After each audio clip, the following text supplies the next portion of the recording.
Hey there mga may loves, Taurus! Yan, no, Taurians, welcome back sa ating channel, no? So, hi and hello there everyone. Hi new viewers! Welcome kayo dito, no? Cross-watchers ni Taurus, welcome din. At may Taurus placements sa kanilang natal or birth chart, welcome din, no? So, my name is Yan, new viewers. Yan, no? Sana magstay din kayo together with may pabalik-balik na mga tambayers, no? So, bago natin simulan ng ating reading, no? Ngayon, let me just tell you na may isa pa tayong channel. Ang link ay nilagay ko sa description box ng video nito, kaya kung interesado kayong tumambay dyan din, kita-kita din po tayo dyan. And yes, mga babes, wala po tayo ditong gender. So, babae, lalaki, LGBT, lahat welcome. Pwede nyo rin pong i-switch yung mga roles kung gusto niyo dahil posible talaga magkapalit-palit ang energies because isa itong general reading. And at the end of the day, everybody, meron kayong free will na malaya nyong gamitin anytime, anywhere. So, bago natin simulan ng reading na ito mga babes, no? Tingnan muna natin, no, ang Angel of the Day card, no, at meron din tayong Demon of the Day card, no. Alam mo mga babes, like Angel, yung Demon may role din, no. So, yung Demon, no, is also an army of God, no. So, if you happen na napanood niyo yung Judge from Hell ni Park Shin-hye, no, so there's some truth in there, no. May ganun talaga, no, na pangalan ng demon like Baal, yan, no. But, demons, no, they are like angels. No, dito naman, no, sila yung parang nagkakastigo or nagpaparealize sa atin ng mga weakness natin and at the same time on how to overcome our fear. Okay? So, yun yan. So, now, let's get, no, yung ating demon of the day for Taurus. For Taurus, ano ang kanilang demon of the day? Archangel Michael, thank you so much sa inyong walang sawang guidance at presence or reading together with the angels and guides. Can we get demon of the day for Taurus? Demon of the day for Taurus. Demon of the day. Okay. So, ang demon of the day mo, Taurus, ay si Amy. Yan. So, basahin natin, no? Divine revelations bring life-changing spiritual illumination. Be mindful of those revelations given by the burning bush. Yan, no? Ibig sabihin, mga babes, no? Si Demon Amy, okay, it looks like yung mga nasagap natin na energies rito, yung mga dumadaan sa mga turmoils, yung mga parang like tornado, no? Yung pain na naranasan ninyo, mapa love life man yan, mapa situation sa inyong kaperahan, sa inyong life in general. Ibig sabihin, yung burning bush, no? Yung parang feeling ninyo, ang hirap-hirap ng malampasan itong problema na to, no? Pero matutong makinig sa mga divine revelations, may mga signs and clues, mga mensahe dito sa universe, no, na gusto nilang mapakinggan mo. In short, huwag ka mapanghinaan dito ng loob, no? It looks like you just need to see the beauty out of these traumatic experiences, no? Kung ano man yan. You know, be mindful of those revelations given by the burning bush, no? At lalo na yung mga spiritual lessons na kailangang matutunan. So, ang ating demon of the day for you, Taurus, is si Demon Amy. Yan, nalagay natin yun dyan at itabi na muna natin to. So, kunin na rin natin ang inyong angel of the day, Taurus. So, let us see. What about the angel of the day ni Taurus? Kailangan ninyong i-overcome ang inyong weak na soul at erase ang inyong confidence para malampasan ninyo yung mga pinagdaanan ninyo sa life. In short, Demon Amy will help you to move forward. So, angel of the day for Taurus. Okay. So, ang angel of the day mo, Taurus, ay si Pahalya. Yan, basahin natin. Pahalia can help you with difficult conversations. Reach out to someone you've been avoiding. Yan. So, sabi ko nga sa inyo, pwede magkapalit-palit dito yung energies, pero pwede rin kasi kayo to. Si Angel Pahalia, no, ay ang tutulong sa inyo rito na makapag-communicate, no, dun sa mga mahihirap na conversation. Siguro may ka-argument kayo rito, no, pero mahirap paunawaan yung isang person, no. So, this is the angel. Angel Pahalia will help you, no, sa mga mahihirap na conversations.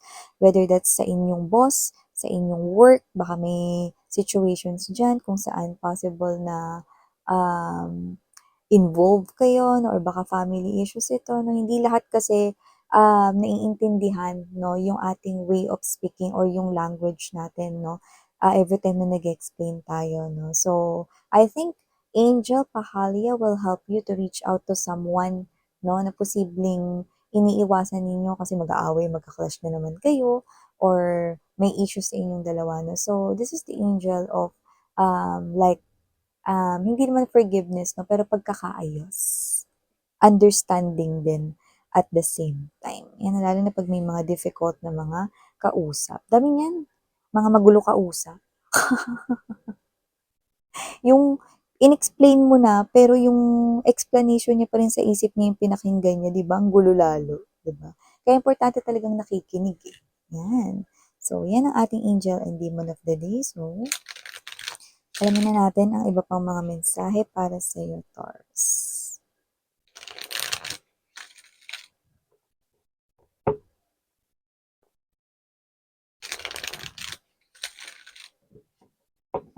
What the Taurus needs to know.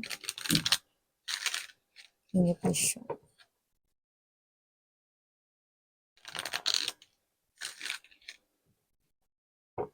Okay.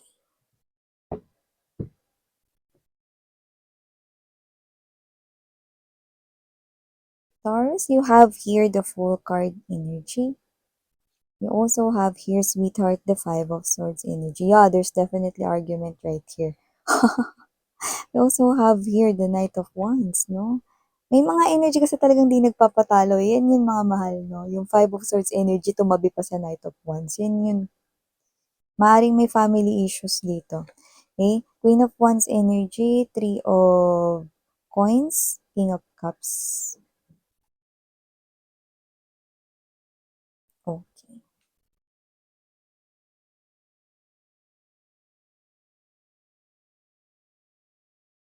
So, yung iba nakikita ko, no, na matatapos na rin dito yung paghihirap ninyo about something because hard work will all pay off.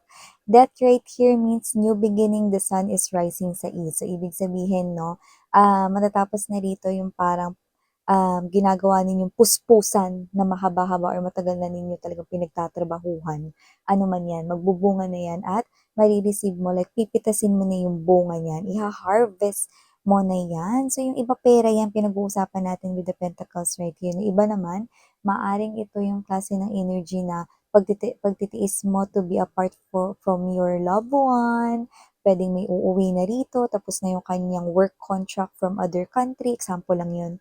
May mga energies rito na may matatapos na ditong situation na nagpapahirap sa inyo kasi mas magpapagaan na yung sitwasyon na darating sa inyo.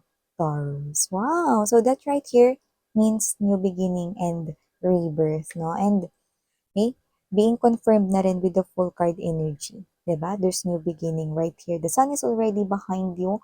So definitely, sinusundan ka na ngayon ng happiness. So maganda ito mga babes, no? Kasi nakikita ko that you are going into new things and the more you are diving yourself sa mga bago, the more na mas magiging masaya ka. Yan. So yung iba kasi, alam mo kasi si Taurus, medyo nahihirapan yan maka-move on, no? Yan yung mga energy na fixated, no, na parang hindi agad-agad nakakasabay sa pagbabago. Kaya napakaganda ng energy ninyo na you are guiding yourself, no? At nakikinig kasi yung angel guides dito, no, na mag-try ng mga bago para ang mga makuha mo ring mga bagay ay mga bago. Bagong sitwasyon, bagong connection, no? Hindi yung paulit-ulit. Kasi si Taurus, napagod na rin sa paulit-ulit. Gusto na ng bago. Kaya sila ito na matalino si Taurus, eh, 'pag gumawa ng desisyon na tapusin na, then quit na talaga, 'yan, oh. Tsaka yung iba kinatatakutan ng final decision ni Taurus kasi hindi na 'yon nababago pa, ayan. So, nakita ko rito kaya pala 'no, may difficult situation kasi may nang-aaway sa inyo. Parang meron dito family issues 'no, parang hindi na lang intindihin na kailangan magtulungan with the Three of Coins energy, kailangan pang mang-away. Alam mo kasi minsan mga mahal 'no, kahit sa loob ng pamilya hindi mo rin makokontrol lalo na kung may ugali talaga 'no, ang bawat isa. So, parang dito nire-require na dapat magbuklod, mag-intindihan, magtulungan, gano'n 'no. Pero maaaring meron isa dito na parang feeling niya pa sa niya yung mundo, siya lang mag-isa, mga gano'n. Pero yung totoo pantay-pantay naman ang pagtutulungan. Meron lang ditong parang energy na pa-victim or parang energy na parang self-pity siya. So, 'wag na lang patulan 'no, kasi nakikita ko rito 'no, na makakausap mo rin siya kahit isa siya sa mga tinutukoy ditong difficult na conversation, 'di ba? Sa family naman at the end of the day, siya yung energy na, 'pag nagsalita sharp 'no, pero once na mahimasmasan siya, maiisip niya rin yung pagkakamali niya pero hindi siya marunong mag-sorry. Gano'n ko siya nakikita 'no. So, I think alam niyo na kung sino tinutukoy sa family niyo 'yan, 'no, or kamag-anak, 'yan 'no. So, nakita ko rin dito mga babes 'no, na meron ditong someone na paparating sa inyo. Parehas kayo ng energy, possible na may age difference or age gap kayo, pero lumalabas siya bilang new love mo. Maganda yung energy na pinapakita niya sa'kin dito kasi very expressive siya sa kanyang emotions and feelings, and at the same time, this person right here one woman man lang siya at one, man woman lang. So, ibig sabihin, 'pag siya ay, na-fall sa inyo 'no, at naging kayo 'no, ikaw lang talaga yung kanya ritong, titingnan at wala ng iba. At ang maganda 'pag kailangan mo siya, ready siya to rush in, anytime. Kahit madaling araw pa 'yan o kahit ano 'yan, kahit pera pa. 'No, willing to give, willing to share, willing to extend yung kanyang hand basta para sa'yo. Well, hindi na nakakapagtaka kasi nakikita ka niya bilang Queen of Wands 'no. Malakas ang tama niya at magiging tama niya sa'yo. 'Yan 'no, ang lakas ng tama, With the Queen of Wands energy, you are the most beautiful woman. You are the most handsome man 'no, para sa kanya at lahat ay gagawin niya para sa kanyang queen, wala tayong gender dito, lahat gagawin niya para sa'yo. So this person nakakita ko na magbi-build kayo ng strong foundation. Nakakaloka kasi yung iba, bata talaga siya sa inyo sa age. Pero 'pag pagdating sa pag-handle ng love life 'no, yung role niya very evident dito na magkakasundo kayo kaya approve 'no. Kaya nakikita ko dito na talagang yung isinet ninyong expectations when it comes to a lover, eh, talagang tataglayin niya 'no. Mapagmahal din itong tao na 'to 'no, pero yun nga lang may pagka-emosyonal din siya. Maaaring meron siyang Pisces sa kanyang natal or birth chart, but doesn't have to be. Maaaring kahit ano yung zodiac sign niya, okey? Binanggit ko lang kasi may pagka-sensitive at emotional siya 'no. So, possible rin na may pagka-sentimental siya. So, maaring clue na kunwari 'pag naging kayo, magulat ka kahit uso na ngayon sa phone yung ise-save na lang yung mga pictures and images, siya ipapa-develop niya pa ta's ihahang niya 'no, sa kanyang room or sa inyong bedroom kung kayo ay mag-asawa na 'no or whatever, 'yan. But this is new love, paparating pa lang siya rito for you guys, Yung iba na may ka-in relationship ngayon 'no, possible na mag-take na kayo into the next level ng taong 'yan, ay hinihintay na lang niya rito yung parang pera, may hinihintay siyang pera, eh. Kung hindi pera yung hinihintay niya, promotion. Well, nakikita ko na kung ano man yun, parating na yun. Mabilis na nga, eh, bumibilis na nga yung speed ng pagdating nung iniintay niya. Once na makarating na yun or ma-receive niya na yung good news na yun, eto na, 'no? Ready to settle down here with you guys, 'no? At kung married naman na kayo ng person na 'yan, may hinihintay lang siya about something to do with kaperahan, puwedeng lumipat na kayo ng bahay, may magmo-move in into another place which is much bigger or parang mas malaki na mas alam mo yon 'no, mas puwede kayo rito na makagalaw ng maayos ng family ninyo or kung kayo ay ready na 'no, na magkaroon ng mga children or kids. Yan. So, may ganong klase ng preparation. So, may good news na paparating no, sa iyong partner dito. At yun na lang yung hinihintay na hudyat at kayong dalawa ay magsasama na talaga ng tuluyan like married couple. Yan, no? So, nakita rin ako dito ng energy ng bayarin na matatapos na. Wow! So, isa yung good news kasi ng mga babes, no? Isa sa mga magandang pakinggan yung matatapos na bayarin. Cellphone, mobile phone, laptop, no? Appliances, furniture, sofa set, ano man yan, bahay na hinumulugan, kotse, yan, no? May matatapos na dito. Okay? At mas makakapag-ipon ka na dito. Meron ako nakikita rito na parang meron kayong tinitingnan sa online. Possible na expensive yun. Maaaring naglalaro sa 10K and above. Okay? So, posibleng ito ay luxurious na rin nating maitatag. Pero kung ano man yan, hindi naman yan yung pinaka-priority mo, pero parang meron kang planong bilhin yan once na mas makaluwag-luwag ka pa. Yan o, kunyari, Kate Spade na bag. In-example ko na lang yung sarili ko mga babes, no? Gusto ko kasi yung Kate Spade eh, ano? So, may ganun, no? Ano pa yung something luxurious, no? Pwede rin na shoes, branded shoes, no? Sabihin natin, yung Onitsuka, di ba? Yung boots type para nasa 13,000. Example lang yun. No? Basta, you're seeing something here online, but ikaw yung klase ng energy na bibilin mo lang yan once na meron kang much more enough money, no? Na kahit bilhin mo yon meron ka pa ring enough na money matitira. Na parang hindi yun yung main priority mo, parang nakasave lang yun dyan. Okay? Naka-bookmark lang sa iyong phone or sa online shop, naka-add to cart lang. So, yeah, mga babes, ito ang mga mensahe for you, Taurus. Maraming salamat sa oras mo. And again, I'm yan, Sarang Hiyo, Love in Light.